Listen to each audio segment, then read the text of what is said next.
Welcome, Allie Morgan, known as Allie Carnivore on Instagram. Yeah. Allie, we've been kind of messaging back and forth, and like you often repost our stuff, which is fantastic. And now I believe you're starting to post some of your own journey and your own experience with carnivore. And when we were messaging, you mentioned that your son has autism and that it has really improved on a carnivore or carnivore-ish diet. So I thought we'd get you on the pod with Anthony and I, and we can talk about carnivore in general, but also in the context of autism. So welcome, Allie. Thank you. It's great to talk to you guys. Finally. Yeah, no, it's great to have you on. You obviously, we've interacted online quite a bit, and then it was great to see you in KetoCon. So Allie and I actually got to meet and hang out over at KetoCon, and that's when she sort of mentioned this stuff, which was really great. Well, it's really exciting. She just mentioned to me that that it wasn't something that she spoke about much, but that when normally eating like a normal standard diet, her son was a nonverbal autistic, but then just getting rid of carbohydrates or even just going keto, that really changed. So can you tell us a bit about that? Yeah. So the interesting thing is that I had done carnivore years ago, and then I had fallen off and I got really sick. I fell off when I was taking care of my grandmother. She had dementia, and then the last year of her life, she had cancer. I ended up getting really sick and having to go back to carnivore to heal myself, which was a very interesting process in itself. Allie, what got you into carnivore initially? Because we're talking sort of like 3 or 4 years ago now, right? Yes. Well, what got me into carnivore initially, growing up, I had a variety of health problems, but I was always lean and fit. I played sports and I loved that. After high school, of course, I wasn't playing sports, and I was working, doing a few other things, and I started putting on some weight. I was working in a food service area, and I ended up having an allergic reaction there. They had to take me over to the clinic, where I had a physical, because you required a physical to work back in the food service. And they happened to mention that I was hypoglycemic because they had my chart. And that kind of freaked me out because I have a family history of heart disease, diabetes, all these things. I actually have a congenital heart defect myself. And so it just kind of panicked me. Plus, I don't like needles, and I was not interested in becoming a diabetic in any way, shape, or form. So how I got started, I knew my uncle had been on his own journey kind of thing. So I was like, I know this can be fixed. I know this can be reversed, because what I knew about him was he had had a quadruple bypass and he had severe diabetes, but he was eating some sort of a diet where he had come off his insulin. Mm-hmm. And so I had to get in touch with him. And so he basically kind of stated that he was doing Atkins. So I was kind of looking around, and I eventually found the Atkins book. I had read through that. He suggested that I get a copy of Dr. Bernstein's Diabetes Solution. My dad ordered me a copy of that. I read through that. And my problem is that growing up, at 18 months old, I had developed viral gastroenteritis. And from there on out, I had irritable bowel syndrome. So all the things on the Atkins diet that kept you under 20 grams of carbohydrates were things that I had a lot of trouble digesting, that irritated my digestive tract. I ended up contacting my uncle, and I said, is there something that I'm missing here that I could eat that would keep me under the 20 grams of carbohydrates? And that's actually when he confided in me that if he went over 10 grams of carbohydrates, he had to use insulin. Wow. Yeah. So I was really shocked by that. So I was kind of, what are you eating exactly? So he kind of ran through his day, and I was like, okay, he's pretty much just eating meat. And now, an interesting concept. I had actually learned about the Inuits in elementary school. So I knew there were groups of people that just ate meat. And I had read something, I believe it was in the National Geographic, and I had discussed it with my father, and I knew about the Maasai. So I knew about some of these cultures that were carnivores. So I was not afraid to just eat the meat by itself. The only thing that was in the back of my mind was a little bit was these people had done it for generations and they had done it since birth. Was there going to be a little bit different reaction in me because I hadn't done it since birth, basically? But then that kind of all just went away when I started feeling all the positive benefits of it, which was incredible. So some of the things that I had, by the time I was 8 years old, I had chronic sinus and ear infections. When I was 4 years old, I had to have full tonsils, adenoids, tubes in the ears, all that kind of fun stuff. But by the time I was 8 years old, I was having chronic migraines.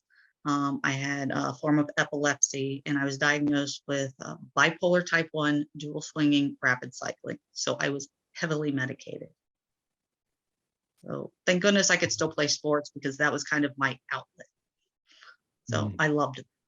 I ended up actually an interesting thing. So I know I'm a little something more about myself now because of the research that I've done, of course, and what you hear now as well. When I was 14, I had an emergency appendectomy. And during the emergency appendectomy, the surgeon noticed something. And the next day when he came in to see me, he told me I had polycystic ovarian syndrome. And so I know that I was insulin resistant. And I think obviously part of that, we were following the guidelines. My dad was scared to death of heart disease and things like that. So we were using margarine instead of butter and all that fun stuff. It was low fat, all that kind of thing. And the particular diet to treat the irritable bowel syndrome had quite a bit of carbohydrates in it. So what we were using at the time was the Rowe rotational diet. It was the elimination diet that Dr. Albert Rowe invented. I think he published it somewhere around 1940. And basically what you did is you would eat the same thing for breakfast, lunch, and dinner, and you'd do that for 4 days in a row. And it was always basically a protein and a non-fibrous carbohydrate. So you would eat lamb and rice, and you would eat that all day long. You wouldn't eat anything else. And you would do that for a minimum of 4 days. You could do it longer. And if you were okay and you didn't have symptoms, you could switch over to something like chicken and boiled potatoes that didn't have skin on them. So that's what it was. It would have been great to have Dr. Salisbury's work. Just eat the meat. Would have been quicker. That would have been because I probably would have never been diagnosed with anything else because I'm asymptomatic with everything else on carnivore. And I would have been carnivore then. Yeah, they were obviously Rowe was too afraid to prescribe no vegetables. So he's trying to give the kind of what he thought was the least sort of toxic carbohydrates, right? Yeah, and I think probably also he was probably looking for something that was a little less wow. Okay. Yeah. Take everything out. Can we have something? Yeah. I do appreciate that it was there because it was effective. It did help. It did make you feel better. But we ate a lot of carbohydrates because of it, because the simple carbohydrates, because they were just easy to digest and they didn't interfere. I mean, it sounds like you're very sensitive to carbohydrates, like more so than perhaps the average person, because you had PCOS and hypoglycemia. Anthony, what do you think about that? Yeah, well, yeah, definitely. And the fact is that there are some people that are very sensitive to carbohydrates. Allie clearly is, and but then there's tons of studies as well that show in autistic kids. I mean, there's a paper that came out several years ago that talked about using a ketogenic diet as a treatment modality for autistic kids. So that's not unheard of. So I mean, that particular cohort is going to be very sensitive to carbohydrates because it changes the energy dynamics in your brain. and every cell in your body, including your brain. And so, it's in susceptible people that can make a dramatic difference. I mean, people talk about, they lose the brain fog and they can think much more clearly. And that's people that aren't affected in such severe ways. So everyone gets a benefit from it, and some people get a massive benefit from it. But also, you're just cutting down to like meat and rice. Like it is going to be an improvement on a lot of other things, because you're cutting out a lot of processed foods, you're cutting out a lot of sugar, you're cutting out a lot of plant poisons, so you're still eliminating a ton of toxic material. It's just unfortunately, they still left those, poison ass grains and potatoes in there, because those ones I think are probably the first things that really need to go. I mean, obviously I think fiber is pretty bad for you as well, so at least it's easier to digest. But it's I learned that my second time around, which is actually how I ended up going carnivore again. Because after my grandmother passed, I had found a medical problem. It was originally diagnosed as a pilonidal cyst. Yeah. Okay. Now, I had the first procedure. It ruptured open about 6 weeks later. And then I went to see a different surgeon who my aunt knew. She's a nurse. And he repeated the procedure and it ruptured open again. Now, he was much different and much more efficient than the other one, because after a while, he started asking me some very specific questions. And I finally told him, I said, look, I have irritable bowel syndrome. The past few years, I have had the worst flare I've ever had in my life. So he said, okay, this is kind of interesting. I want to send you down the hallway to a colleague of mine that's a gastroenterologist. So I went down there. They did the endoscopy and the colonoscopy, and it found out that I actually had Crohn's disease. So what they realized, where it was, what they originally thought was a pilonidal cyst was actually an exterior Crohn's fissure. Oh, wow.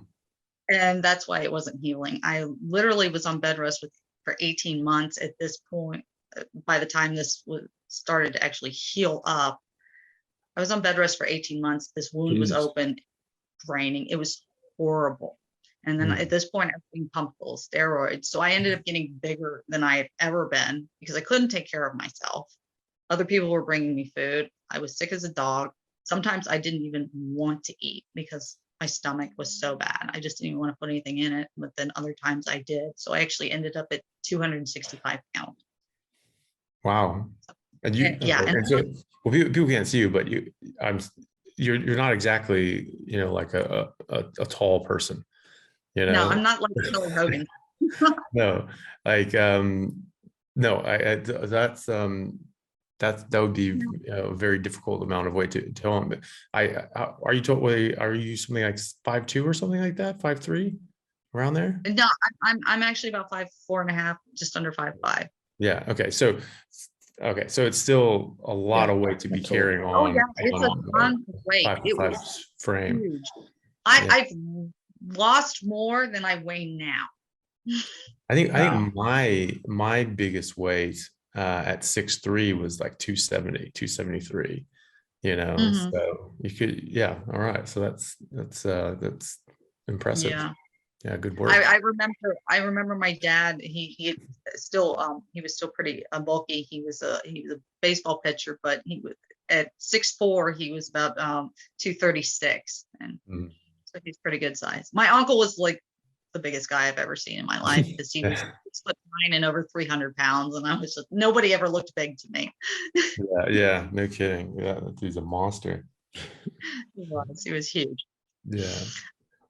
Well, and how is your Crohn's responded to all this? Because there's a ton of studies that I've spoken about, like with like elemental diet, just like cutting out everything except like the core nutrients is one of the more effective treatment tools. It's better than steroids.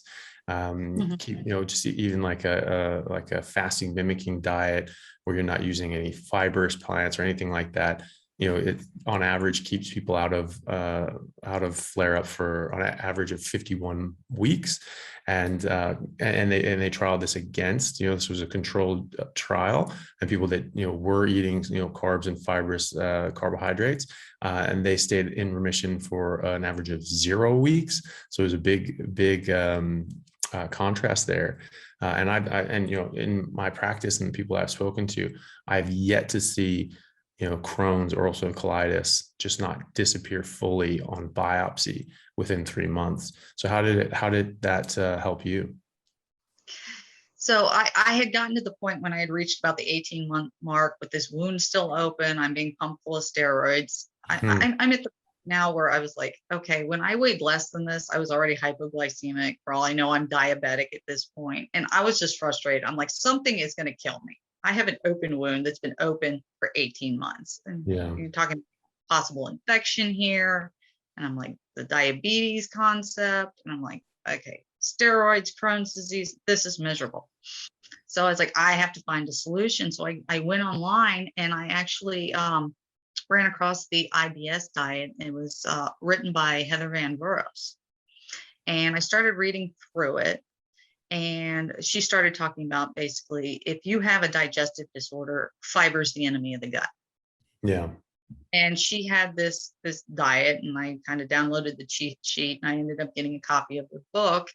And I started following the diet a little bit, and I felt a little bit better. And then I kind of sat there one day when I was getting ready to try and get somebody to go to the grocery store for me. And I was looking at it, and it was kind of very similar to Dr. Rowe's diet. And it was just kind of like, it's all like sugars and carbohydrates. And I'm like, okay, this is great for relaxing the digestive tract, but no offense to her, this is kind of a recipe for diabetes here. Okay, I can't do this. I'm like, okay, so no offense. Yeah. So what doesn't have fiber in it that I can eat? And I'm thinking, okay, the meat. So back to what I was doing. Yeah. And then the interesting thing was too, once I started doing that, the wound started closing up. I started healing. The wound started healing. I was weaning off the steroids and everything. About 6 months later, I went in for another colonoscopy, and they didn't say a whole lot. And then they said, I want to do another follow-up just in case. And I was like, okay. So I went back for another one. And so I finally come into the office for the other one, and he sits down, he looks at me, and he says, you don't have Crohn's disease anymore. Nice. And he kind of had this weird look on his face, and I was like, well, that's great. And he goes, yeah, it really is. I've never said that to one before. Yeah. I was like, oh, okay. Yeah. Well, that's the thing. It's just because people just haven't come to the conclusion yet that it's not a disease. It's your body reacting to specific stimuli, and you remove that stimuli and it goes away. That's what it's saying. It's like these are toxicities and toxins and poisonings, and then your body's responding to that poison, and that's the manifestation of that poison. And so if you approach it with that mindset, that you remove the stimulus and the stimulation will go away, medicine becomes a lot easier. And it's why, I talk to people, and, I do consults and I talk about different things, and it's just like, everyone's sick. Everyone has diabetes. Everyone's got an autoimmune issue. Everyone's got this, that, and the other. And I'm talking about neurosurgical issues. And I just can't keep my mouth shut. I'm like, that all goes away if you just stop eating plants, right? And they're like, wait, really? And it's like, yeah, seriously, like it just goes away. And we'll get into a conversation about it. And people talk about, it's like, oh, people just eat anything. They have no willpower. No, they are actually listening to, people that really mean well, but have really incorrect information. And so you talk to them about it. And I was literally just talking to a guy yesterday, and I was a bit, sort of miffed, because the acute medical unit was like insisting that I see this patient that clearly did not have any neurosurgical issues. And like they were telling me, it's like, oh, well, they got on the scan, they've got this like L4-5 disc, and their legs just won't move at all. Well, it's clearly not that then, because that only controls their ankles. So why the hell are you talking to me? And it's just, I could just tell that this was like a bullshit referral. And it's any way you slice it, but they were just calling me every single day, like, oh, can you have to come see this person. I'm like, fine, I will come see him. And but I know this is going to be, a waste of my time. I go in there. They're saying the guy couldn't move his legs. Guy who's like paralyzed, he can't move his legs. Right. I go in there, like he's sitting around pushing himself on the bed, like sitting around. I'm like, dude, guy is clearly moving his legs, and like just right in front of me. And they like tested him, like he had no neurological deficit. He was just in a lot of pain. And he had a lot of back pain, which is not something that surgery really can help, and except in very, very few circumstances. But he was diabetic, and he had other conditions, and he was heavy, and I just sort of just talked to him, and everything they give you in the hospital is just sugary carbs. And so I was just like, all this stuff goes away if you just don't eat this crap, right? It just goes away, and he's just like, Jesus, like, are you serious? Like, he's like, I would love to stop taking this medication. I would love to stop doing this. And, people think it's like, oh, it's really hard to get people to change their diet. Like, I don't think you have actually tried ever, because, these people take so many medications. They suffer with the conditions that they have, on the medications that they have. And they're looking for any solution to stop taking medication. They think that these chronic pain people, oh, they're just drug seeking. I was talking to this guy. He's like, I would do anything to get off these painkillers. I was just like, getting rid of this inflammation and all this crap that you eat, that will significantly help your pain, and it will get rid of your diabetes, or at least significantly improve it. And he was just like, I've got to check this out. Please, tell me more. Where can I read about this? Where can I go about this? Go to look about this. So it was so easy. It's just like, just a mention of it was instantly like perked up. Like, are you serious? Like, I can stop taking these damn drugs. Like, I would do anything for that. And so it makes a huge difference. And it's actually really easy. And so I just see these people all the time, because everyone's sick now. Everyone's overweight, or a lot of people are overweight, and a lot of people have these comorbidities that can be they just go away, if you just remove these stimulus. I was going to say, they said that lady, I can't recall her name, but she said that, if you have a digestive issue, then fiber is your enemy. I would just expand that to, like, it's everyone's enemy, and just some people it's worse than others. And, this is why, in general surgery, it's like a low residue diet, which is exactly what this person recommends, just basically a low fiber diet. But obviously you have to still eat carbs and whatever. That helps rest the gut. When you have surgery or have an infection or you're doing something, you're trying to have less residue come through the large intestine, because you're trying to let it just calm down and heal. That's what they use. And then as soon as you're done, they're like, oh yeah, make sure you get a whole bunch of fiber in you. And then you just start the whole process over again. You just screw yourself. I've always thought that was just so strange. Mm-hmm. Like even when I was just in medical school, I was just like, that doesn't make sense.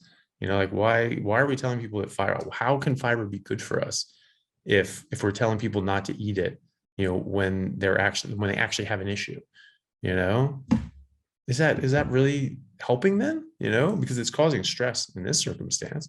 Does it do the opposite on other circumstances? I don't know why it would, but that's what they say. And, like you're saying, you're on these steroids and all these, people think, or some people suggest that,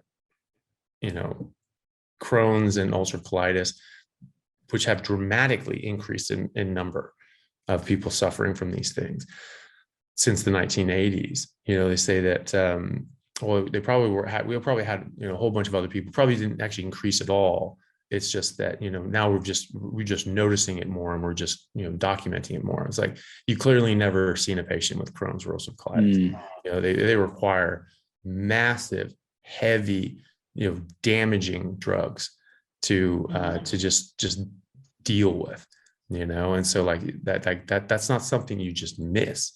If you're having bloody diarrhea 20 times a day, I think you're going to notice, and so, and horrible, excruciating pain. And like you say, fistula and other, consequences of this inflammatory pattern. So it's just, really doesn't make any sense. I was actually going to just jump back to you. You said you were dealing with some mental health issues as well. There was, Yes. there was a paper that just came out recently by Georgia Eade, who showed that there was like 31 patients who were refractory to medication, psychiatric patients who were refractory to medication.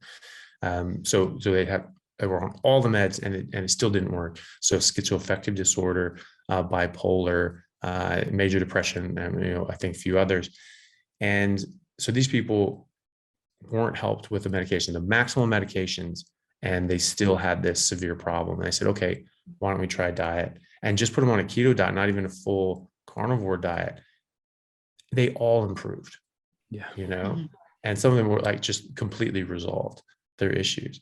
I mean, that just speaks to like the power of, not poisoning your brain with just carbohydrates. It's just like, that's a dramatic difference.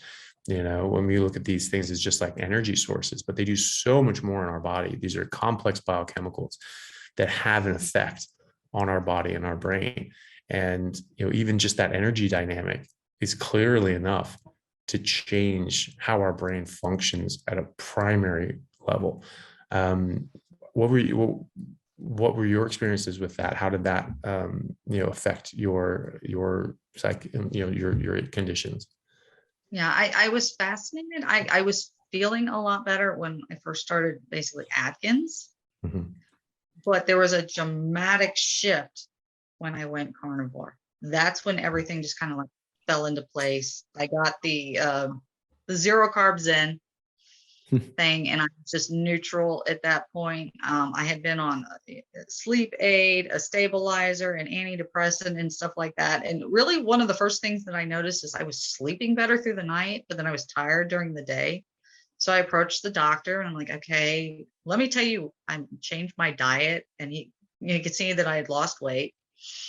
And I explained that problem to him, and he said, well, you're eating better. Maybe you're sleeping better. Let's try yanking the sleep aid out.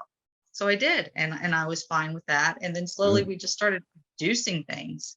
And when I fell off the diet, I had to go back on my medication.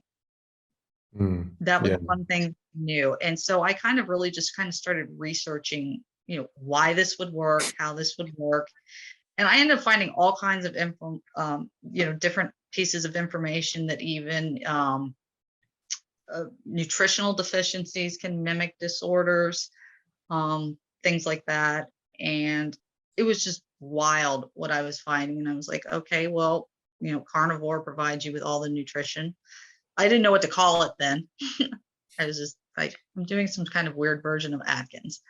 That's what I knew.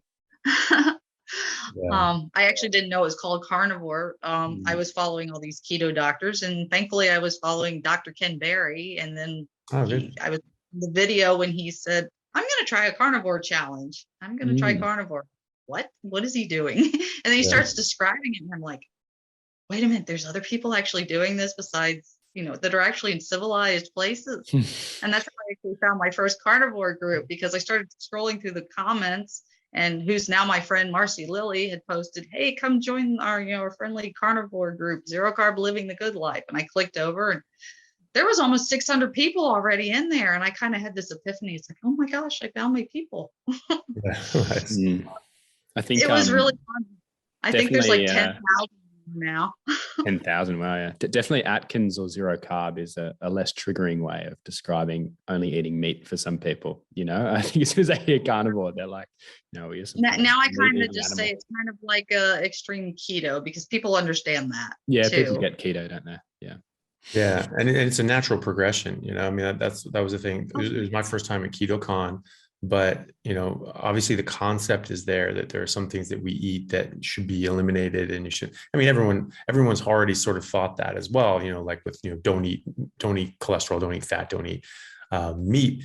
They just got it wrong, but so the concept it was already there. And then with keto, they just say, okay, carbohydrates that cause a problem, and they do. But then it's sort of a natural progression when you start recognizing that there are other toxic things in plants. Which I learned about obviously 20 plus years ago, and then, in seventh grade and things like that, but, hadn't really been spoken about. I remember I sort of mentioned my experience with that. And that's why I stopped eating any plants at all, back in college, because, I learned about how toxic that was. But, that wasn't something that people really knew about. I remember when I spoke with Dr. Baker about it on his first podcast, one of his early ones on the Human Performance Outliers podcast. It was like episode 34 with him and Zach Bitter, who also met again in person at KetoCon, which was great to actually see him in person. He's a cool guy. I sort of was talking about my experiences with that. And I remember being on some of these carnivore groups, like zeroing in on health and zero carb health. And like Dana Schuetz said, sort of posted my interview, and it's just like, wow, I didn't realize this, that like plants actually are harmful and they have toxins in them. And like, this makes sense, because, we all feel better when we don't eat them.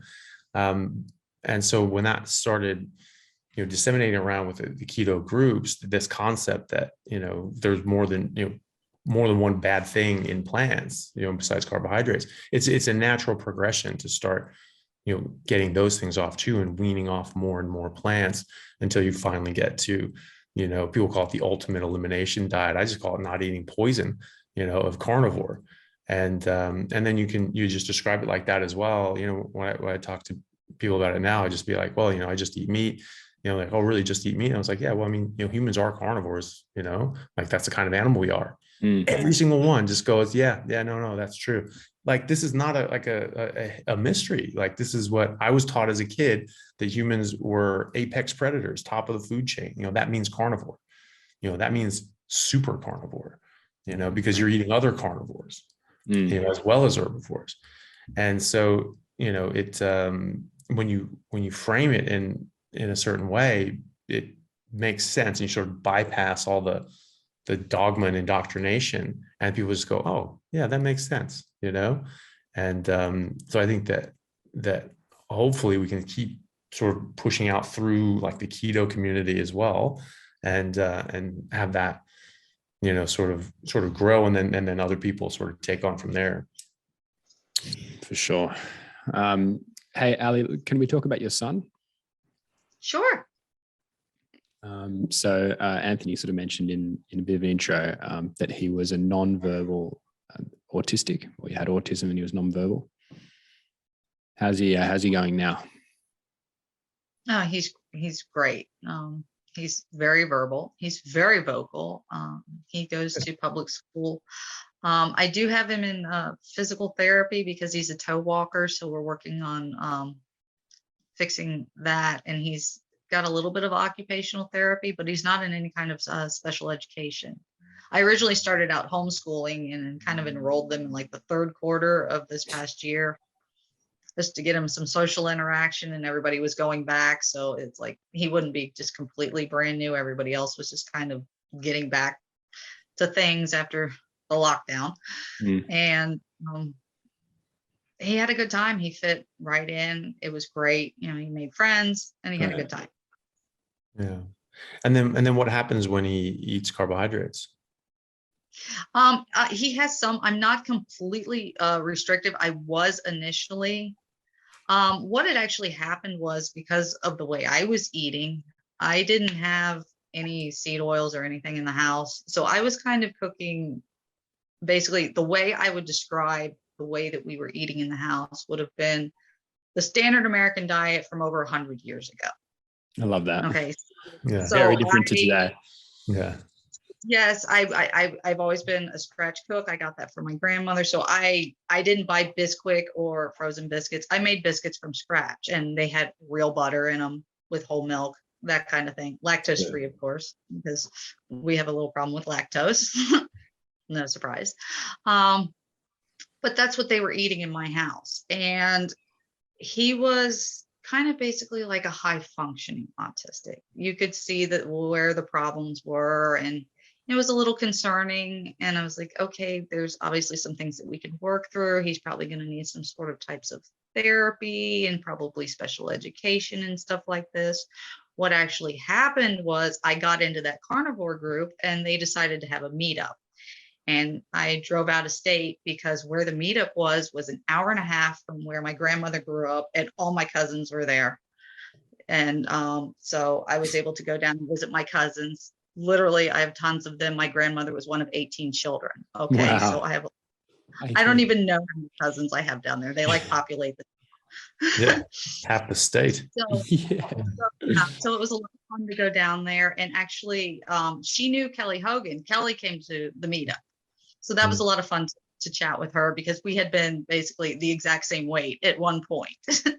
And so we were exchanging stories on kind of how we got started. And that was kind of fun. But what happened was I left him and my daughter, she's 16 months older than him, at my parents' house. I had to take the youngest with me because he was only 20 months old and he was still nursing. So he had to go with me. And of course, my parents weren't eating the things I was, because my father was still in that, okay, saturated fat is bad. He was terrified. My grandfather died of a massive heart attack at 59. I never met him because he died a year before I was born, kind of thing. And then he was concerned about the diabetes. So it was always like low fat, and he had this fiber obsession. It's like, oh boy. But I was telling Simon just a little bit ago, I jokingly call him the waffle king. That was something he always loved to do. He loved to make pancakes and waffles, and he got the Belgian waffle maker, and he would literally make that for my kids every morning that they were there. So what they were eating at my parents' house for these 10 days or so that they were there was today's standard American diet. Now, my mom was trying not to bother me while I was on this trip.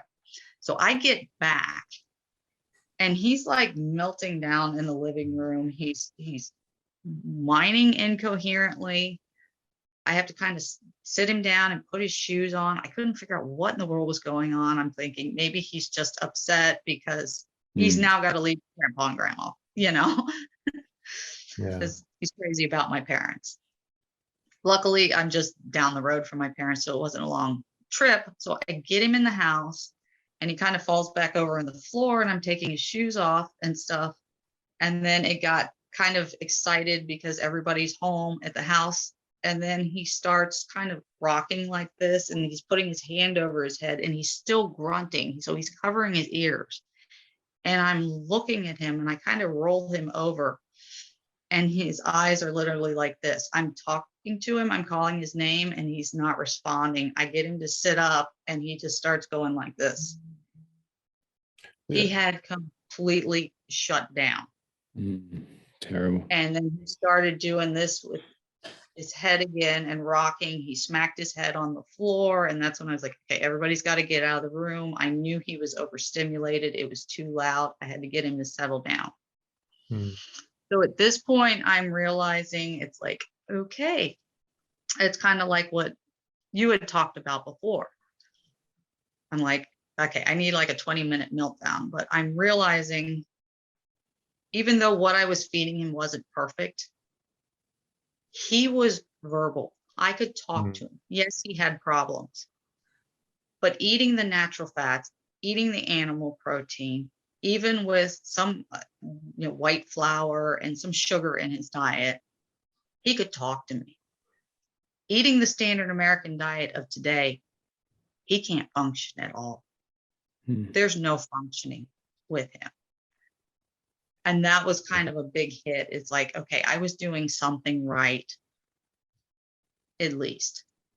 So I knew I had to get a hold of the doctor. And my first thought was, I've got to just strip everything out. I've just got to take him carnivore to get him back. I've got to bring him back. It took about almost 3 days before we started seeing any improvement in him. And then it took a little longer, and then he just took off. Great. And it was crazy. Things that we were told would be delayed started happening. It's 27 days on the diet. He decided to potty train himself. They were telling us 6 would be an appropriate age. He had just turned 4. He just did it himself. And then he taught himself how to read. Wow. It was crazy. Yeah. And he's still very gifted. Like I said, I was homeschooling initially, and in order to homeschool, you have to submit the standardized testing basically to prove that you're actually educating your children.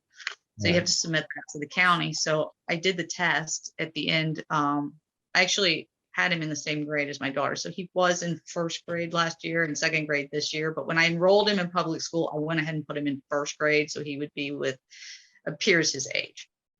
I didn't want to push him too far initially, even because they said there's no problem if, if he gets bored, we can move him up. Not a big deal. But when we did the testing, because he had to be tested, he was testing into the 6th grade level on a number of things. Wow. And 6th I grade. know that's common with autistic children. If you can bring them out, they're a lot of them are very, very intelligent children. Wow. And stuff. He's very gifted. Part of that is also why I allowed things back in the diet, because I could see that he was noticing that he was different. Yeah. And the last thing that I wanted to do was be this like over restrictive mom that, okay, he's gonna walk the chalk line, follow the directions until he's 18, then he's gonna graduate from high school or whatever, move out or go off to college, and he's gonna go, okay, let me have some stuff, and then he shuts back down. Yeah.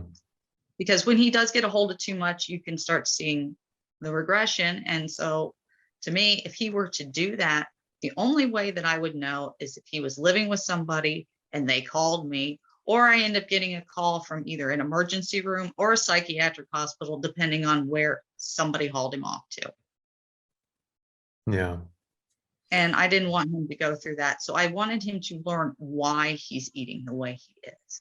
And he is, because he does get to the point where he'll start to progress some, and then we'll sit down and we'll talk about what he eats. And I don't ever want to eat that again. That food's bad. Yeah. So but I think he's going to need to be just a little bit older, because trust me, I'd love them all to be full carnivore. Yeah. That would be great. And I know, he was like me. I knew what I felt like when I was at my peak, when I was younger. And then when I'd go down, I'd hate it, because I knew what I was capable of before. And it just pissed me off that I was not able to do what I know I can do. And so what I figured I'd probably end up doing is, when he's a little bit older, I don't know, maybe around 10, 11 or whatever, I'd probably want to wait till the summer, do like a carnivore challenge with him and just do it for 30 days. And then if he goes off and he kind of has the crash, which I figured he would, I just don't want it to happen while he's in school and then have him melting down at school. And I'm not what I was. And feeling that effect. But I know the more carnivore he is, the better he is. That must be a really tricky balance though. Like as you say, you don't want to kind of force it, and you don't want to wrap him in bubble wrap and have him never experience not being on carnivore and never experience the carbohydrates, because it's kind of like every time he chooses to take that little bit of poison or a bit of toxicity, it's that reminder of, or teaching him that it's not good for him. So yeah. If none of my children had this problem, I'd just go like hardcore, and it's like, okay, you can choose what you want to do when you move out. But the fact that he could literally collapse and not function anymore if he did that, no. Yeah. And then so how does that work with like school lunches and things like that? He's back sort of doing, in school and interacting with other kids. Is that an issue? Do you send him to school with your own lunches? Like how do you navigate that? Well, actually, apparently you have to have snacks and all kinds of stuff, because they don't do that at home. They eat breakfast. Sometimes remember to eat lunch, and then we eat dinner. They're not hungry, because they use large quantities of food, and then they eat large quantities of food here, because they're not hungry. But at school, it's like they have to have a snack, and then they have to have lunch. So usually what I do is I pack the snack as kind of pretty much a carnivore snack. And then he doesn't really want much of the lunch right now because of things that are happening. The elementary school is actually providing the lunches for free. And then he doesn't really eat the lunch because he's filled up on the snack that was really healthy. So he doesn't really get much. Yeah. And then when he comes home, we just eat. And sometimes I have a little extra something for him with dinner. Sometimes it's like, here's the roast, have a nice day. And they just eat it, you know, kind of thing. Or one of his favorites is chicken, but now he's really starting to like beef a lot more. Oh, nice. Yeah. So it's really funny because sometimes I add a little bit of seasoning to theirs to make like a broth if I cook a roast or something like that. And I don't like to over salt it. So I just cook it plain because I don't use a whole lot of salt. I don't even put salt on it. And we were all literally standing there in the kitchen just eating it with no salt. They had nothing on it. It was hysterical. Yeah. Do you have video? I didn't ask you that, but like, is it, you were just sort of describing, sorry? Is it not on? No, it's not on. I thought that was intentional. Yeah. How do we do that? Yeah, well, that's what I was saying. You were saying that you were sort of going through some motions that he was doing, and I was like, I can't see. There we go. It's on now. There we go. Is that it? Yeah, that's what it. Am I in the ceiling? Where am I? No, you're somewhat in the middle. You're a little bit high up. Can you not see yourself? I'm trying. This is like, thank goodness it was Brett. I did the Instagram line with Brett. He was walking me through the whole thing. I was like, I have no idea what I'm doing. This is just working. Crazy. And the sound is pretty good too.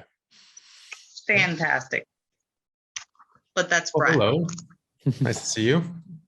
Yeah. Hey. Because I thought I saw myself on the screen with Simon, and then I was like, what happened? Okay, I don't know. Whatever. Sorry. Who cares? Yeah. Well, that's good. So how old is he now? He's 7 now. Okay. All right. And then reading or doing certain things at a 6th grade level, like that's for that's unbelievable. Seriously. Non-Americans, that's sort of like an 11-year-old sort of level, 11 to 12-year-old level. So that's fantastic. I was like that, and my dad was too. Yeah. So actually, that was really crazy because I was in special education, obviously because I had the bipolar disorder. So I was in ED, LD, and because I was the same way, it actually prevented me from getting diagnosed with my learning disability because nobody believed me. Okay. I didn't get diagnosed with my learning disability until like 10 years after I graduated from high school. Oh, wow. It was ridiculous. I was so mad, but I was so happy when I finally found somebody that I was describing it to. And they were like, do you know what you have? And I was like, I don't know. No. And then they told me, and I'm like, and they showed me the list, and I was like, are you kidding me? It was special education teachers and these specialists, and they couldn't figure out that this is exactly what I was explaining to them. What is this? Well, Allie, can you just explain it a little bit more to me? Is it like you had a learning disorder, but you didn't know that you did because you were functioning at like a few grades above your age? It wasn't just a few grades above. It was majorly, because I was complaining so bad. They actually did a series of testing on me in the 9th grade.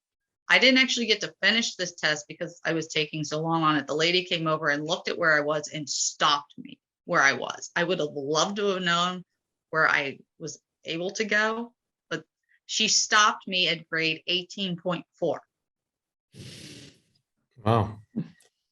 Uh-huh. Yeah.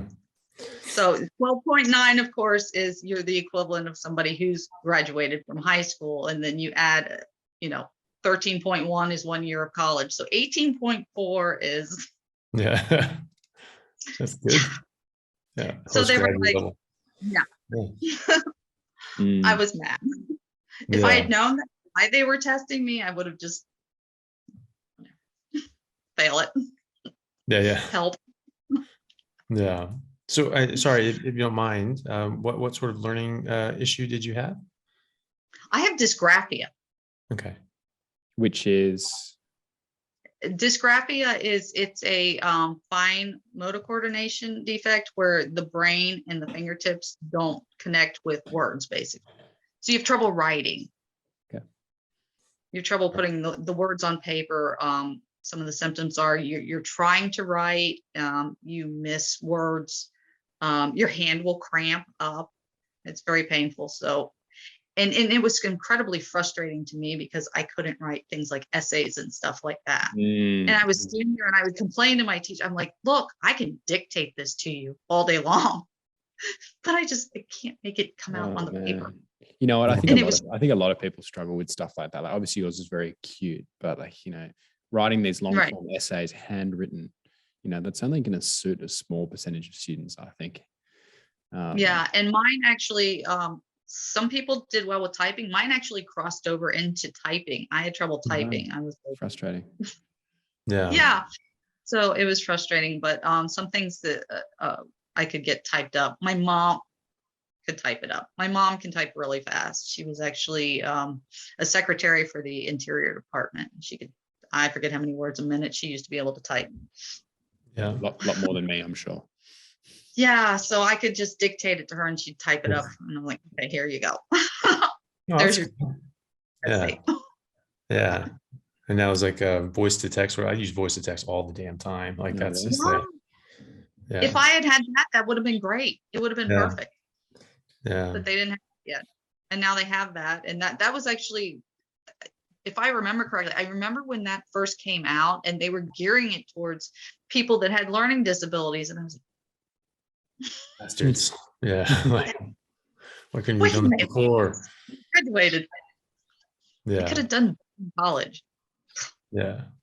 So how old was your son when you sort of figured all this stuff out, when you first went to that first meetup and you saw that big change in him? He was getting ready to turn 4. Okay. He was about a month from turning 4. All right. And so, sorry, go on. And I was just going to say, like, and so he's had a few years now of eating a better diet and able to sort of develop better. Have you seen like a difference in his trajectory of development as well since you sort of made these dietary changes? Yes, he's definitely increased on the growth chart as well as far as height and stuff. Yeah. That's because he was in a really low percentile. Yeah. And I figured that was just kind of norm. All of my children have, because everybody eats this way. You know, the whole family does. But I thought it was kind of normal because their dad was never on the growth chart. Yeah. Actually malnourished. That's a very long story, but they didn't feed him. Oh, his brother's like half a foot taller than him. Okay. Wow. Well, it's like, my brother did that to himself. You know, like he was just a picky little eater, and so like he just wanted to eat white rice and tempura sauce. So it was like sugary carbs and soy, and you know, he just you know, he would eat some other stuff sometimes, but that's what he wanted all the time, and it was like a carb and sugar addiction. And unfortunately, my mom, you know, he was the baby, so she just sort of given up at that point on trying to make him do anything. If it was one of us, she's just been like, you're not getting away with that. You know, but with him, you know, she made a lot of concessions, and he's like, well, I have to get him to eat something. Like, he has to eat something. I was like, he doesn't have to eat crap, you know, like he needs to eat actual food. And I mean, I was, you know, 10 or 11 trying to admonish my mom. I was like, no, he needs to eat real food, not just eat anything. You know, it's not the same thing. And, you know, he's, I think he's like 5'10", 5'11" at the most. He's 5'11". I think he's under 5'11" though. He's like 5'10" something. I'm 6'3", my brother's 6'4", you know, right. And we ate a standard American diet just without a lot of sugar. We never had sugar in the house, you know, and that one of the interesting things. Both my brother and I both had to be treated with this diet because we both got very sick. He ended up having the exact same problem that I did, but his was actually earlier on. And the gastroenterologist told my parents, they said, look, this is going to cause some problems with nutrition, and they're not going to be as tall as they should be. And especially when he was looking at my dad and kind of like, I'm sorry, your son's not going to be as tall as you, kind of thing. Yeah. Well, you never know. I mean, like, you know, getting him on like an actual. diet. he was up with my parents. It's like, look, they're just not going to get the level of nutrition that they need to grow properly. Yeah. Well, I mean, hopefully now, I mean, like you say, they've increased on the growth chart already, so, they've got a lot of developing to do with brains and bodies. So, I think there's a lot of room to catch up, and, I unfortunately came across this when I was already, fully developed. And well, yeah. And so that sort of pissed me off, because like I didn't get to grow with that sort of level of nutrition. But your kids still have like a ton of time to grow and develop, so that's great. I'd be excited to see, just how much more they go, just because they have a ton of time. You could say your son's been doing this since he was 4. That's a lot better than a lot of people get. And so even though he had a bit of a rough start, he may very well end up, well above the curve, if he keeps this up, which it sounds like, he's developing that sense of why he's doing this, and that aversion to these things, because he can see very clearly the direct result of eating poison, and he has a very clear difference, which is, I think, be very, very beneficial to him, down the road. Yeah, we've had my primary care is actually a friend of mine, and she's kind of jokingly kind of predicted where he's going to be. He's like, well, if he takes after your side of the family, it's going to be interesting, because all the men on my side of the family, they go through this growth spurt where they grow about 7 to 8 inches in 1 year, just nice. Before they stop. And she said, that's not normal. That doesn't normally happen. So if they don't do it, it'd probably be about here. But if they do it, this is where we're going. I'm like, okay. I just don't want to feed them then. Yeah, they can get jobs. Yeah.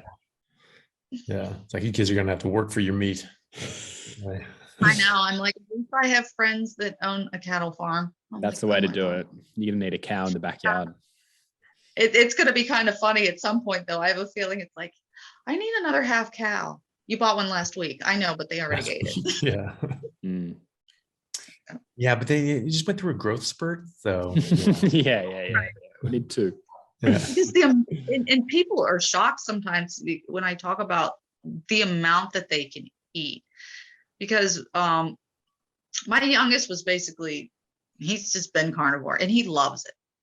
People eat meat over anything else. And he actually threw a temper tantrum at my mother's house because she was trying to help. Everybody was tired that weekend, and she had taken these pre-made meatballs and she put them in sauce and all kinds of stuff. And he won't eat spaghetti. He won't eat anything like that. He hates noodles and stuff like that. And he got mad.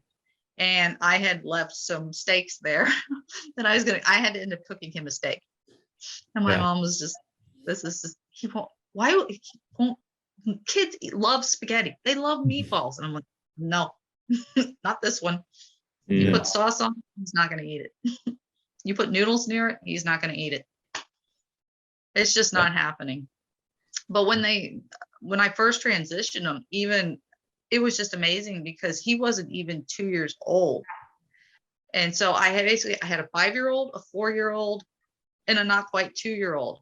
And I could cook 2 pounds of sausage in the morning and they would devour it, the 3 of them.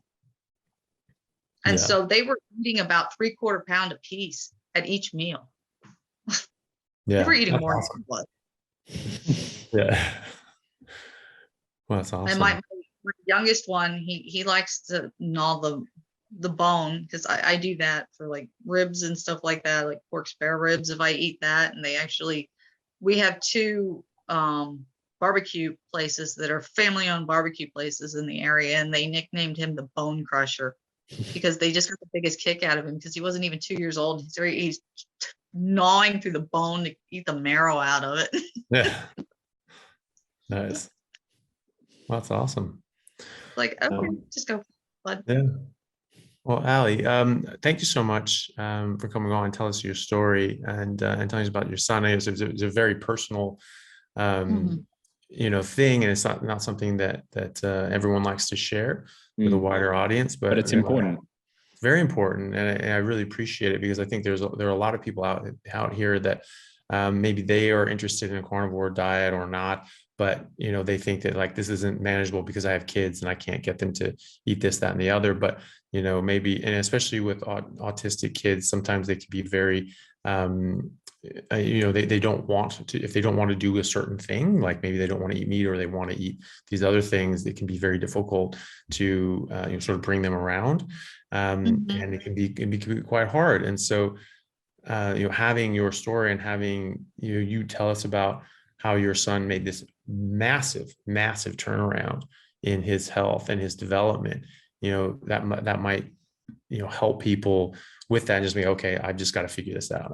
This is too important. My child's health and their development is just because once you stop developing, that's pretty much it. You can sort of affect how your set mechanics operate, but you cannot develop again. And so it may be enough for them to say like, okay, well, this is too important. I have to get this before this becomes permanent. I have to do something before, while they're still developing and while their brain still has a chance to catch up, and develop, because that's what autism is really. It's a misdevelopment of the neurons in your brain. And, there's different reasons for that, but either way, the neurons aren't actually, developing normally, and they don't work as normal, and so they have differences in their development in that way, but also just the functionality, as you say, in 3 days, what he has already developed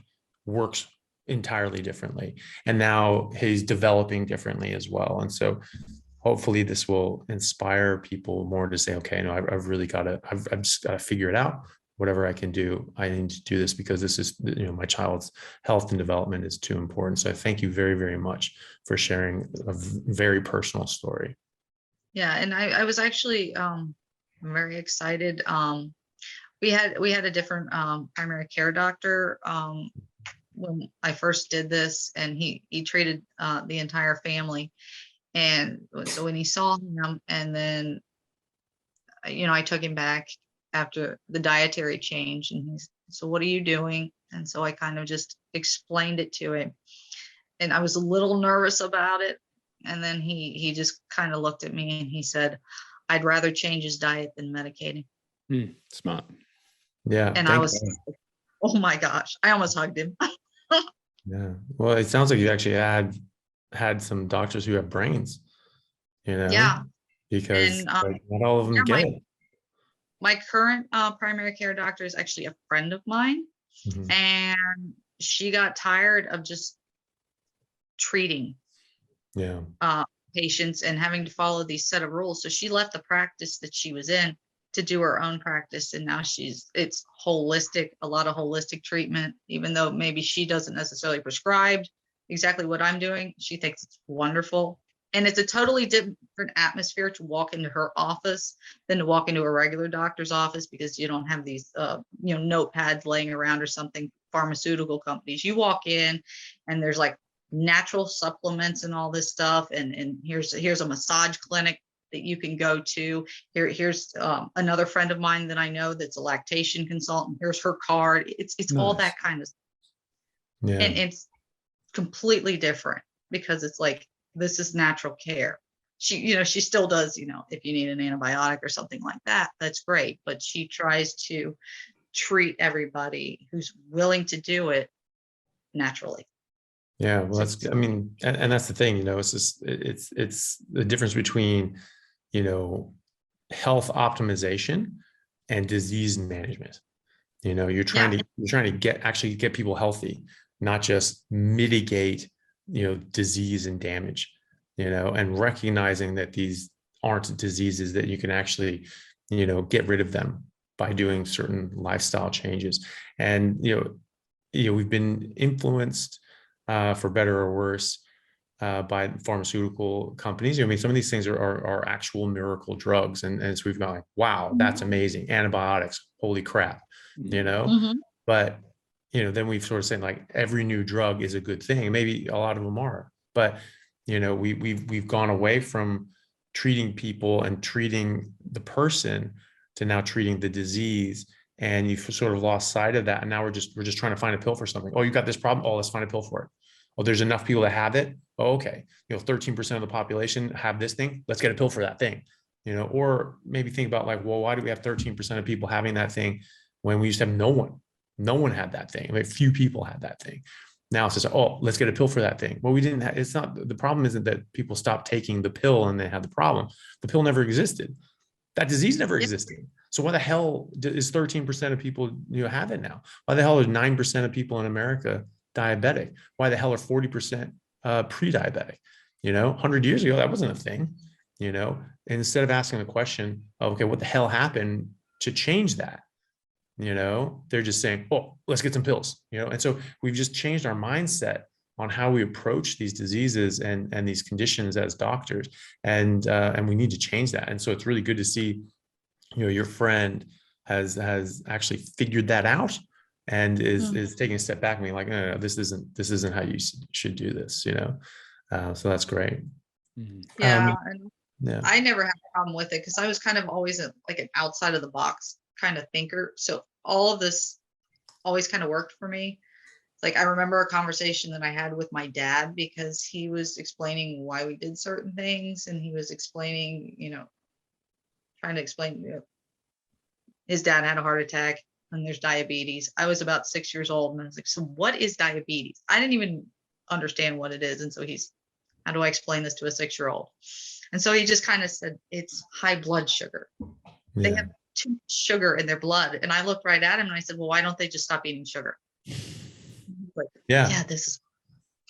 Yeah. And then I remember my mom Child's wisdom. Some weight, went to this diet place and they gave her all this food and she came back with it. And I thought to myself, okay, what's wrong with our food that makes my mom gain weight, but this food is different? And so I was always questioning things, and I drove an instructor nuts when I went to college because I took this health and wellness course, and he was asking about multivitamins. Why do we take a multivitamin? And I was actually the person that answered the question. I raised my hand and I said, in case we don't get everything that we need in our diet every day. And then it just hit me as soon as I said that. And I was like, when did they make multivitamins? They haven't had multivitamins forever. How did we survive as a species without multivitamins? What's wrong with our food? Yeah, well, that's it. We're just aggravating him, and he's like, "Whoa, too many questions." Yeah, where are the Inuits? Where are the multivitamins for squirrels? Right? How do they survive without these supplements, these life-saving supplements that everyone has to have because no one can possibly get full nutrition from their food? That is another concept that people. I was talking to a vegan. Dietitian, actually. She was finishing her PhD in nutrition, and we had this big back and forth. I ended up actually converting her, but that was one of the things that got her was the supplement thing. She's okay. So what supplements do you take? I'm like, I don't. Yeah, it really took me back. That was the first time that had sort of come up, and I was like, I don't. It's like, no, of course you do. You have to. Everyone takes supplements. I was like, no, they don't. Like, I don't take any supplements. Why would you have to take supplements if you're eating what you're biologically adapted to, what your species specific diet is? Like, why would you need to? You shouldn't have to. And that all of a sudden hit her because she takes a buttload of supplements at the time. And so like all of a sudden she's like, shit, that's right. Like, how can I say this is nutritious if you have to take a whole bunch of pills with it just to get basic nutrition? So that doesn't pass, that doesn't pass muster. So, it's a big one. People say, oh, everyone's taking so, and your food is taking something, you're giving B12 injections to cows, and so you might as well just take it yourself. It's like, you don't give B12 injections to cows that eat grass, dipshit.